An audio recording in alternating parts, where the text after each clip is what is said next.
One of the concepts that we learned in our seminar series is the concept of emotional bank accounts. And I know from your feedback that this is one of the concepts that you really resonate with. And I will tell you why. It's because of how true it is. It is so true. It's amazing. When you understand how it works, you see it's happening all over the place. So what is an emotional bank account? Well, an emotional bank account is what's happening in every single human relationship as we figure out how much energy it takes for me to interact with you versus how much energy I get when I interact with you. So what I'm saying is every human relationship operates literally on a hidden point system.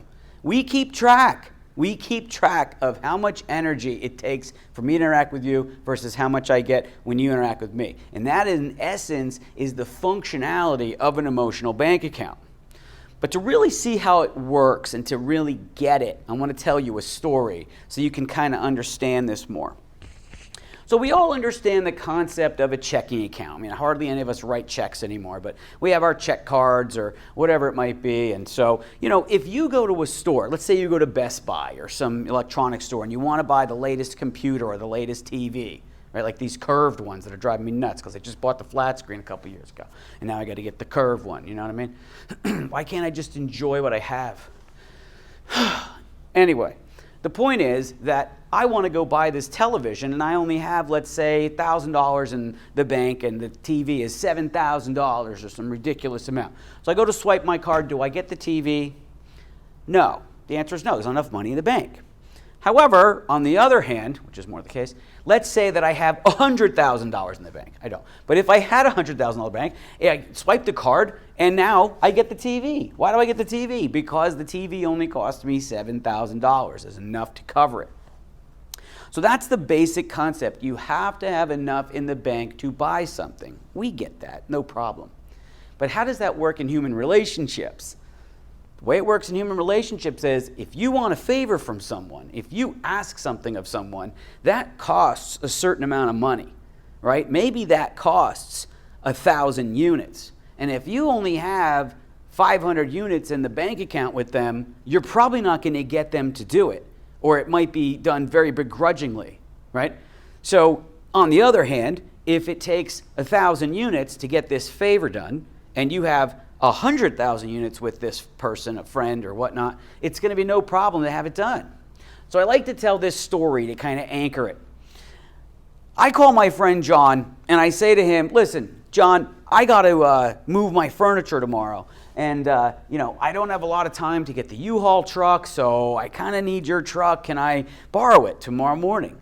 And he says to me, yeah, nice to hear from you, Brian. I haven't heard from you in about 6 months. So, I'm going to be using my truck this whole weekend, and no, you can't borrow it because if I recall, the last time you borrowed it, you brought it back with the gas tank empty, the car was dirty, the truck was dirty, the front left quarter panel was smashed in. I still haven't gotten the insurance money for that, so that's not going to happen. And McDonald's French fries on the floor is disgusting. You're not getting it. So last time I borrowed his truck, let's say that it was 500 units to borrow the truck, and I gave it back, and I didn't replace the value, right? Had I done it a different way, hey, John, can I borrow your truck? Yeah, no problem at all. You need me to help you come move? I'll help you. I'll be there at 6 in the morning, whatever, right? Why? Because the last time I brought it back to him, I brought it back clean, filled with gas, and I took him out for a fabulous steak dinner. So maybe it was 500 units to borrow the truck, but I put 1,000 units back in when I gave back to him. And so he unconsciously has a tracking system like all of us.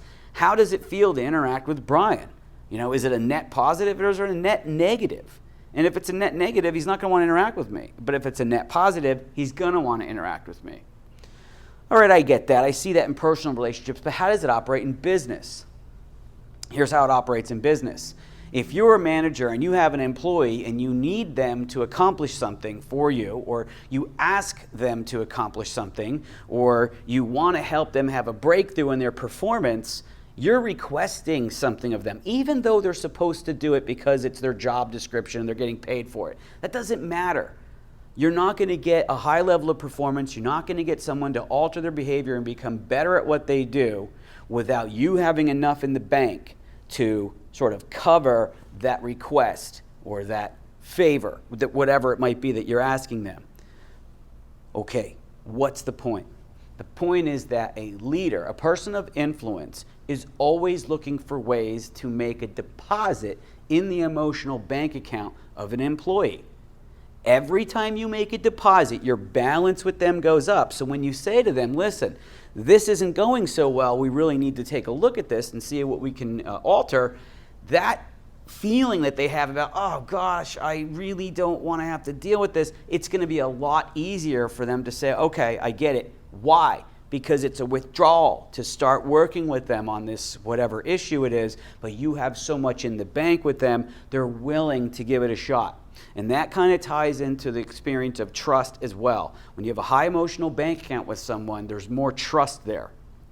So your job in understanding emotional bank accounts is to see, how can I make deposits? Look for ways to make deposits. How do you do that? Well, a nice compliment. You look terrific today. Nice to see you. Right? And maybe you can't use that in business, but you might say something like, I'm really proud of what you accomplished in the last couple weeks, or, you did a really good job here, or, thank you so much for that. Whatever it might be. Whatever you can do to add a deposit, whether it's a little thing like a compliment or a larger thing like recognition, you want to be doing that. And you want to kind of check in with all the relationships around you. What is the status of my emotional bank account with the people around me?